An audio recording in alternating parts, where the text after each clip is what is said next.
The OCTA Research Group says 5 cities in the capital region are now at low risk for COVID-19. But could the motorcades and rallies be super spreader events?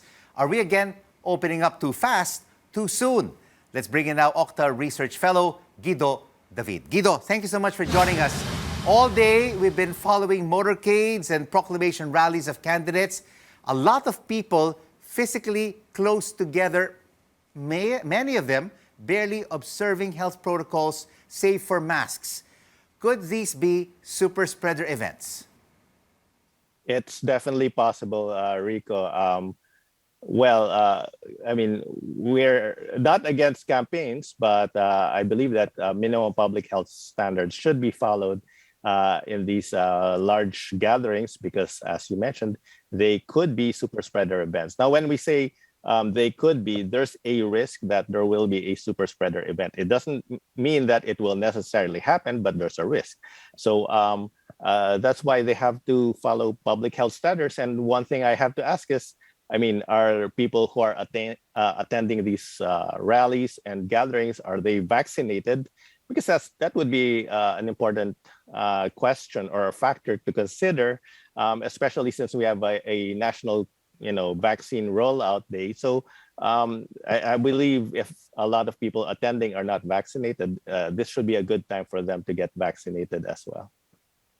What is the worst case scenario, Guido, if these rallies become super spreader events?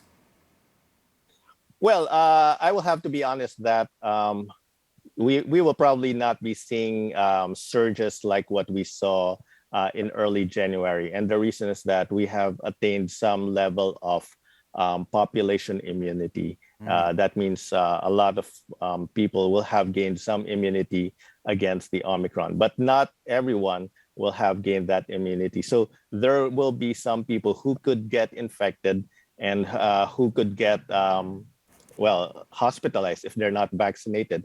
And that is the concern. So we're not talking about numbers in general, but we're talking about the risk of having that. So yeah, we might see spikes in cases that could happen.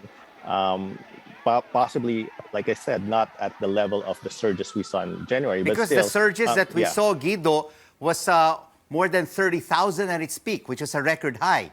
So if we see a spike, how far high could these spikes be? Well, it could be, it could add a few hundreds or maybe 1,000 cases or so. I mean, it would be hard to estimate that depending on the number of events that we have like these and the number of people attending these events. Again, but it depends. I mean, because if they follow minimum public health standards, there might not be much of a risk. But again, we might also see hundreds or additional thousands of cases if people are not careful in these events. And these events, Guido, could also be used as a time to vaccinate our kababayans who are supporting all of these candidates. That's correct. I wish there was something like a mandate that would require people to get vaccinated. I mean, after all, at some point we were requiring people to get vaccinated just for boarding public transportation, which is essential. But here, of course, I don't know if they could logistically check people who are attending these events if there's anybody who's unvaccinated. Yeah. But I wish it could be more of an honesty system at least. But for now, Guido, the number of infections has decreased over the past week. What is this telling you now about the pandemic? Today, we recorded more than 3,000 infections. Yeah, well, the pandemic is definitely slowing down. Gone are the days of 30,000 cases. In fact, gone are the days of 20,000 cases.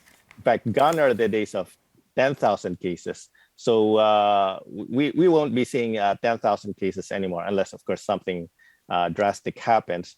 And it's in line with our projections that we're expecting, a lower number of cases by next week. In fact, today we just had 3,600.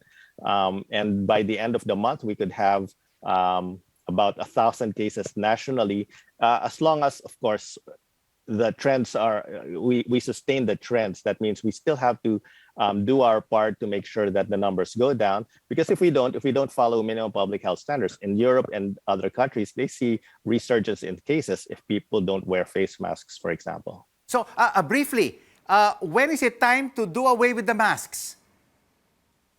That would be that would be a very interesting discussion. I don't think they will come off anytime soon. We'll have to assess the risks, not just in a particular place, but all over the country. And I believe the World Health Organization would probably be giving that advice anyhow if the threat of the pandemic is basically over. So until such time, I think we still have to wear face masks. And I don't mind wearing face masks, Rico. I mean, it's protecting me from pollution, from other diseases that are airborne.